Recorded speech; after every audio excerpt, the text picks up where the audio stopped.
உங்களை நான் கல்யாணத்துக்கு முன்னாடி பேர் சொல்லி கூப்பிட்டேன். அப்போ அது சரிதான். ஆனா இப்பவும் நான் உங்களை பேர் சொல்லி கூப்பிடுறது எனக்கு தப்புன்னு படுது.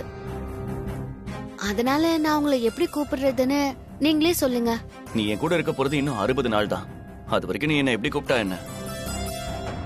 60 நாள் வரைக்கும் ஏதாவது சொல்லி கூப்பிடணும்ல. போடா வாடா கூப்பிட முடியும்? இல்ல, அப்படி கூப்பிட முடியாதுன்னு சொல்ல வந்தேன். அதனால உங்களை எப்படி கூப்பிடுறதுன்னு நீங்களே சொல்லுங்க. உன் பார்வையில நான் லூசு தானே? என்ன லூசுனே கூப்பிடு. மேடி, உங்களை லூசுன்னு கூப்பிட சொல்லி என்ன சங்கடப்படுத்துறீங்கல்ல? நான் உங்களை எப்படி கூப்பிடுறேன்னு மட்டும் பாருங்க.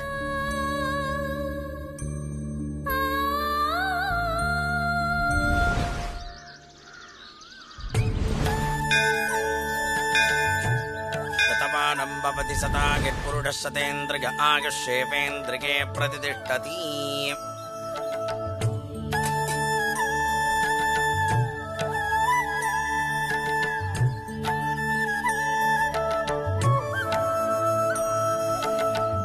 வாங்கம்மா, எப்படி இருக்கீங்க?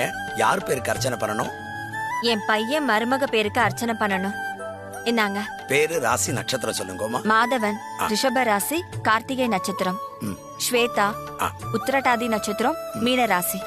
கார்த்திகை நட்சத்திரம் ரிஷபராசோ ஜாதஸ்ய, மாதவன் நாமாங்கிடஸ்ய, உத்தரப்ரோட்டவத நட்சத்திரே மீனராசோ ஜாதாயாः ஸ்வேதா நாம்யாः தொட்டுங்கோமா சக குடும்பானாம் சர்வாவிட்டதா சித்தர்த்தம் அர்ச்சனாபிஷேகட்டோத்திர பூஜாம் கரிஷ்யே. அஸ்ய கஜபான்யாயாः அர்ச்சனாபிஷேகட்டோத்திர பூஜாம் கரிஷ்யே. அம்மா தாயே, என் மருமக எனக்கு சீக்கிரமே ஒரு பேரனோ பேத்தியோ பெத்து கொடுக்கணும். அதுக்கு நீதான் தாயே அருள் புரியணும். ஓம் மகாதேவி நமः, சாம்பவி நமः, ஓம் சுமுகி நமः, ஓம் திரிநேத்ராகி நமः, ஓம் விஸ்வரூபிணி நமः, ஓம் மர்யாகி நமः, ஓம் மிருகுண்டாகி நமः, ஓம் க்ரோதன்னி நமः, ஓம் சூதன்னி நமः, ஓம் அச்சலாகி நமः, மகாதேவி நமः. சர்வமங்கள மாங்கல்யே சிவே சர்வார்த்த சாதகே சரண்யே த்ரியம்பயே கௌரி நாராயணி நமோஸ்துதே. महादेवेन विद्महे विष्णुपत्नी धीमहि तन्नो लक्ष्मी प्रचोदयात्. कात्यायनाय विद्महे कन्याकुमारी धीमहि तन्नो दुर्गे प्रचोदयात्. महादेवी महालक्ष्मी सर्वदुष्ट निवारणी, सर्वकष्ट निवारणी, सर्ववेद निवारणी, या देवी सर्वभूतेषु मातृरूपेण संस्थिता. नमस्तस्ते नमस्तस्ते नमस्तस्ते नमो नमः. शतमानं भवति सदा यत्पुरुषः सदेन्द्रिय आयुष्येवेन्द्रिये प्रतितिष्ठति. धनं धान्यं वशुं भगवत्रलाभं सततं दीर्घमायुः.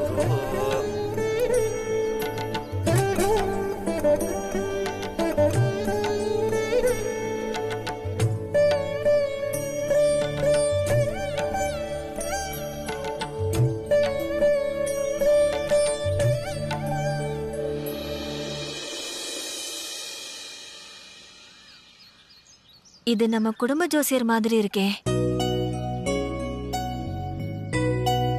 ஜோசியரே, நல்லா இருக்கீங்களா? நல்லா இருக்கம்மா, ரொம்ப நாள் ஆச்சு. எப்படி இருக்கீங்க? ரொம்ப நல்லா இருக்கேன். நீங்க குறிச்சு கொடுத்த நேரத்துல என் பையனுக்கும் மருமகளுக்கும் நல்லபடியா சாந்தி முகூர்த்தம் நடந்து முடிஞ்சிருச்சு. என் மருமகளுக்கு ஒரு பையனோ பொண்ணோ சீக்கிரமா பிறக்கணும்னு தான் நான் இங்க வேண்டிக்க வந்தேன்.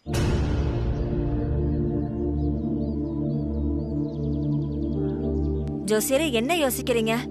அம்மா, உங்ககிட்ட ஒரு விஷயம் சொல்லணும். ஆனா சொல்லலாமா வேண்டாமான்னு எனக்குள்ள ஒரு சின்ன சந்தேகம். சொல்லலாமா வேண்டாமான்னு யோசிக்கிற அளவுக்கு அப்படி என்ன விஷயம் ஜோசியரே? அது வந்துமா, உங்க மகனுக்கும் மருமகளுக்கும் இடையில சாந்தி முகூர்த்தம் நடந்திருக்காதுமா.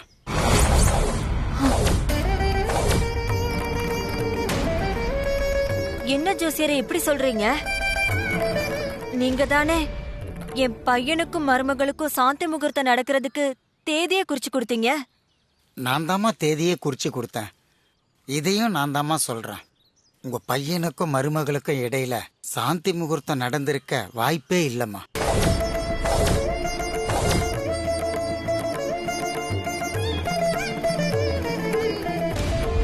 சாமி முன்னாடி நான் 2 பூ வச்சிருக்கேன். உங்களுக்கு நல்லபடியா சாந்தி முகூர்த்தம் முடிஞ்சிருந்தா இந்த வெள்ளை பூவை எடுத்து சாமி பாதத்துல வச்சிரு. இல்லனா சிகப்பு பூவை எடுத்து பாதத்துல வச்சிரு. சாமி சன்னதியில இருந்து நீ பொய் சொல்ல மாட்ட. தயங்காம பூவெடு.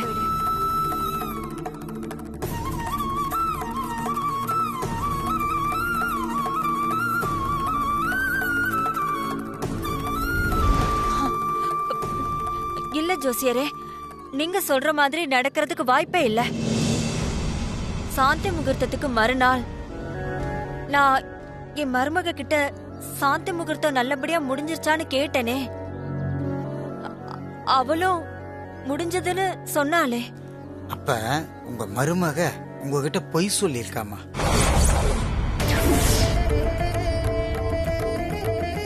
ஜோசியரே, என்ன சொல்றீங்க? ஏன் மருமக என்கிட்ட பொய் சொன்னாளா? ஆமா கல்பனாம்மா, நீங்க சாந்தி முகூர்த்தத்துக்கு நாள் குறிக்க என்னை பார்க்க வந்தீங்கல்ல, அன்னைக்கு நடந்தது உங்களுக்கு ஞாபகம் இருக்கா? ஜோசியரே, இப்ப என் பையன் நல்லா ஆயிட்டான். ம், என் பையனுக்கும் மருமகளுக்கும் சாந்தி முகூர்த்தம் நடக்கணும். அதுக்கு ஒரு நல்ல நாள் குறிச்சு கொடுங்களேன். கொடுங்கம்மா, பார்த்து சொல்றேன். இந்தாங்க.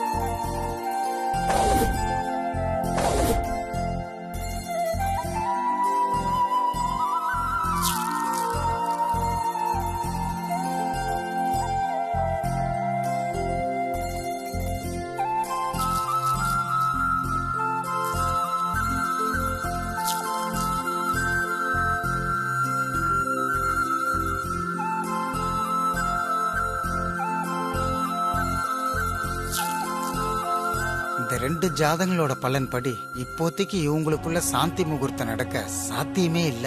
பெத்த புள்ள குணமான சந்தோஷத்துல இருக்கிற இந்த அம்மா கிட்ட இப்போ உண்மையை சொல்லி சங்கடப்படுத்த வேண்டாம். ஜாதக பலன் பொண்ணு மாப்பிள்ளைக்கு சாதகமா வர வரைக்கும் இந்த உண்மை இந்த அம்மாவுக்கு தெரியவே வேண்டாம். உங்க பையனுக்கும் மருமகளுக்கும் இடையில சாந்தி முகூர்த்தமே நடக்காதுன்னு ஜாதகமே சொல்லிடுது. இருந்தும் அன்னைக்கு நான் எதுக்கு சாந்தி முகூர்த்தத்துக்கு தேதி குறிச்சு கொடுத்தேன்னா, உங்க பையன் புத்தி தெளிஞ்சு நல்லபடியா ஆனதுக்கு அப்புறம் நீங்க சந்தோஷத்துல இருக்கும்போது உங்க சந்தோஷத்தை கெடுக்கிற மாதிரி நான் எதுவும் சொல்ல வேண்டாம் தான் சாந்தி முகூர்த்தம் நடக்காதுன்னு தெரிஞ்சிருந்தோம் தேதி குறிச்சு கொடுத்தேன். ஜோசியரே, எனக்கு கூடிய சீக்கிரம் பேரனோ பேத்தியோ பிறக்க போறாங்கங்கிற சந்தோஷத்துல இருந்தேன். தலையில இடி விழுற மாதிரி இப்படி ஒரு விஷயத்த சொல்றீங்களே. கல்பனாமா, கோவில்ல வச்சு பொய் சொல்லக்கூடாதுமா. அதனாலதான் இப்போ உங்ககிட்ட உண்மையை சொல்றேன். ஆனா நீங்க கவலைப்படாதீங்க, சீக்கிரமே உங்க பையனுக்கும் மருமகளுக்கும் இடையில இருக்கிற எனக்கு சரியாகி அவங்களுக்குள்ள சீக்கிரம் சாந்தி முகூர்த்தம் நடக்கும். என்ன ஜோசியரே சொல்றீங்க? என் பையனுக்கும் என் மருமகளுக்கும் இடையில பிணக்கா? என் மருமக எங்க குடும்பத்துக்கு கிடைச்ச மகாலட்சுமி. என் மக மேடியும் என் மருமக ஸ்வேதாவும் ஊரே பார்த்து பொறாமப்படுற அளவுக்கு அவ்வளவு அந்யோன்யமா இருக்காங்க. நீங்க என்னடானா அவங்களுக்குள்ள பிரச்சனை இருக்குன்னு சொல்றீங்க? நான் சொல்லலம்மா, ஜோதிடம் சொல்லுதுமா. உங்க மகனுக்கு உங்க மருமக மேல ஏதோ ஒரு வருத்தம் இருக்குமா. என் பையனுக்கு என் மருமக மேல வருத்தமா? அப்படிலாம் இருக்கவே இருக்காது ஜோசியரே. என் பையன் மேடி ஸ்வேதா மேல அவன் உயிரே வச்சிருக்கான் அப்படின்னு நீங்க சொல்றீங்க. ஆனா விதி அப்படி சொல்லலம்மா. அம்மா, விதி எப்படி வேணாலும் விளையாடும். அந்த கடவுள் ராமனையே சீதா மேல சந்தேகப்பட வச்சது விதி தானே. அந்த விதிக்கு முன்னாடி நாமெல்லாம் எம்மாத்திரம்? நல் புனலின்மை நதியின் பிழை என்று விதியின் பிழையே. இத நான் சொல்லலம்மா, கம்பர் சொன்னது. வற்றாத ஊற்றும் வற்றும் விதியின் விளையாட்டு. விதியின் விளையாட்டை யாருமே மாத்த முடியாதுமா. நான் வரேம்மா.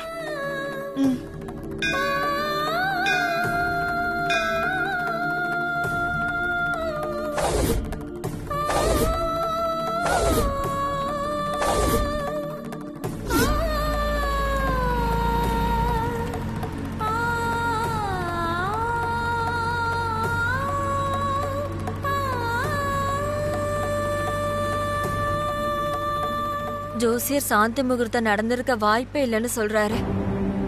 ஸ்வேதாவும் பொய் சொல்ல மாட்டா.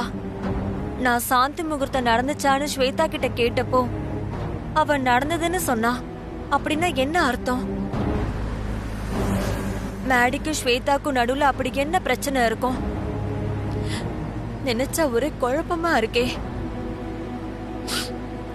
வீட்டுக்கு போன உடனே முதல் வேலையா என்னன்னு கேட்டு தெரிஞ்சுக்கணும்.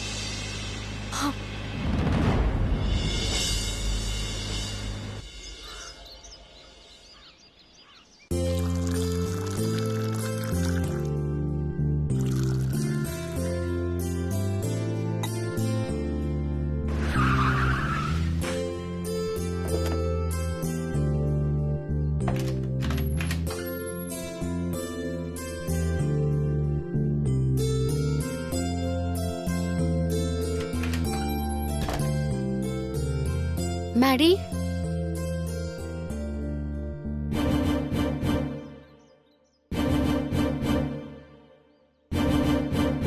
மேடி,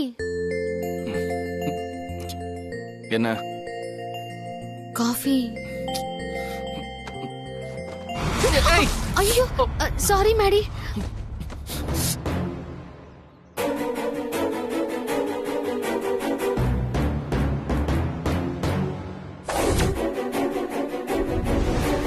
மகனுக்கும் மருமகளுக்கும் இடையில சாந்தி முகூர்த்தம் நடந்திருக்காதுமா. நான் உங்ககிட்ட இப்ப காஃபி கேட்டேனா? நான் நிம்மதியா இருக்கிறதே தூக்கத்துல தான். அதையும் வந்து கெடுக்கிற.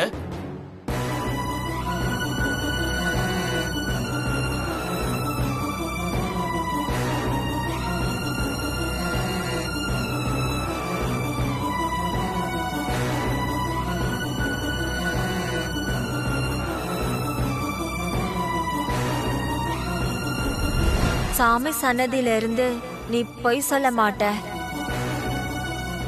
தயங்காம பூவேடு.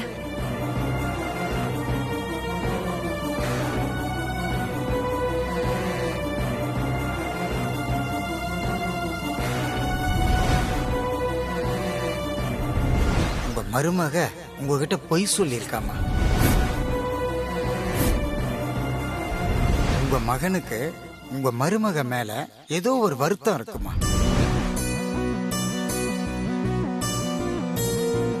என்ன மேடி, காலையில எந்திரிச்ச உடனே திட்ட ஆரம்பிச்சிட்டீங்க? நான் உன்னை திட்டணும்னு பிளான் பண்ணல. உன்னை பார்த்தாலே கோவமும் வெறுப்பும் தானா வருது.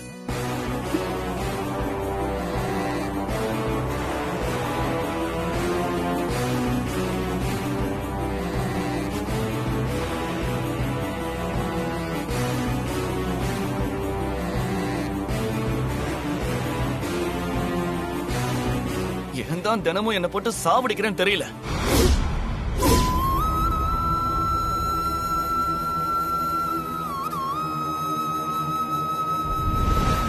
உன்கிட்ட நான் ஒரு விஷயம் கேட்கணும். ஆமா, நேத்து ராத்திரி நீ கிச்சன்ல படுத்து தூங்குனியா?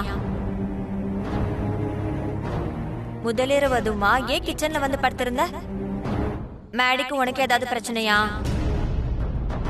சொல்லுமா. மேடி உன்னை ஏதாவது சொன்னானா? பிரச்சனை எல்லாம் ஒண்ணும் இல்ல அத்தை. பெட்ரூம்ல ஏசி குளிர அதிகமா இருந்துச்சு. என்னால ஏசி குளிர தாங்கிக்க முடியல. ஏசி ஆஃப் பண்ணா மேடி முழிச்சு பாருல அத்தை. அதான் நான் இங்க வந்து படுத்தேன்.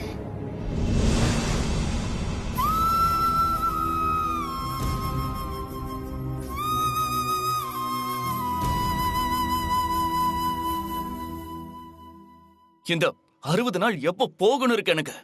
சீக்கிரம் போய் தொலைஞ்சா நிம்மதியா இருக்கலாம்.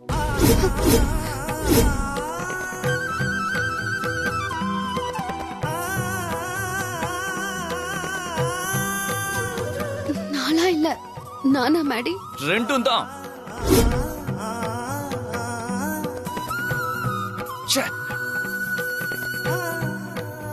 டெய்லி டார்ச்சரா இருக்க. ஏதாவது ஒண்ணு பண்ணிக்கிட்டே இருக்க. காலங்கத்தால என் நிம்மதியே போச்சு. ச்சே.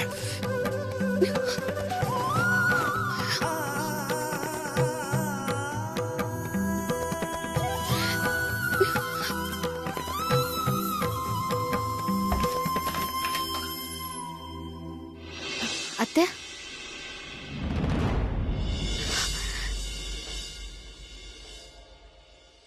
கோயிலுக்கு போயிட்டு வரீங்களா? ம் ஆமா. என்ன மேடிக்கு காஃபி கொடுத்துட்டு வரியா? ஆமா அத்தை. ஓ நல்ல வேளை அத்தை இப்பதான் வந்தாங்க. முன்னாடி வந்திருந்தா மாட்டிருப்போம். மேடி எங்க? இப்பதான் காஃபி குடிச்சிட்டு குளிக்க போனார் அத்தை. ம் உன்கிட்ட ஒரு விஷயம் கேட்கணும். கிளாஸ கிச்சன்ல வச்சுட்டு பூஜை ரூமுக்கு வா.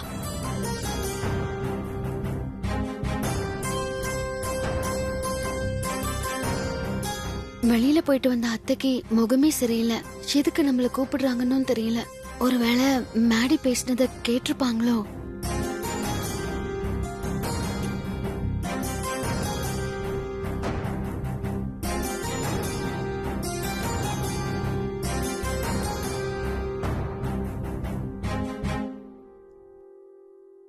சொல்லுங்க அத்தை.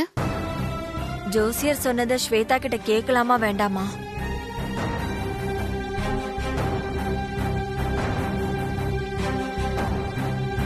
ஏதோ விஷயம் கேட்கணும்னு சொல்லி அத்தை என்ன கூப்பிட்டுட்டு வந்துட்டு எதுவுமே கேட்காம இருக்காங்க.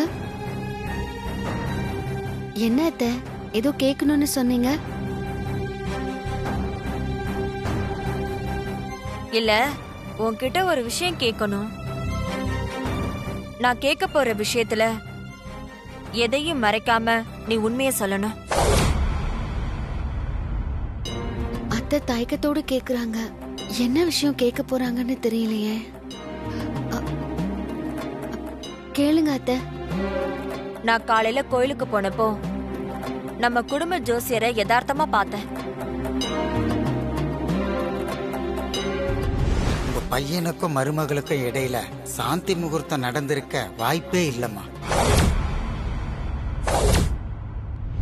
உங்க மகனுக்கு உங்க மருமக மேல ஏதோ ஒரு வருத்தம் இருக்குமா?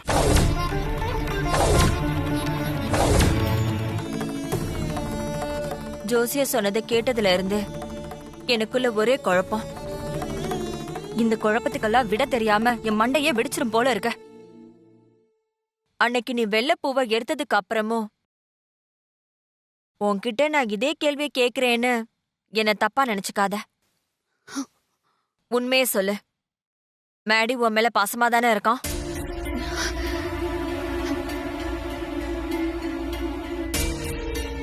அத்தை ஜோசியர் சொன்னதை வச்சு கேக்குறாங்க. இப்ப அத்தை கிட்ட நான் என்ன பதில் சொல்றது? ஸ்வேதா, சொல்லுமா, மேடி உன் மேல பாசமா தானே இருக்கான்? அத்தை, நாங்க சந்தோஷமா தான் இருக்கோம்.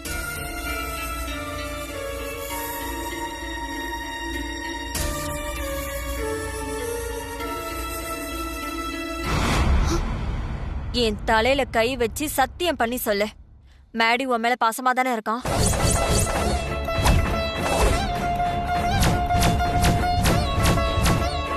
அத்தை சத்தியம்லாம் பண்ண சொல்றாங்க. இப்ப நான் என்ன பண்றது? சத்தியம் பண்ணி சொல்லுமா. உனக்கும் மேடிக்கும் இடையில எந்த பிரச்சனையும் இல்ல?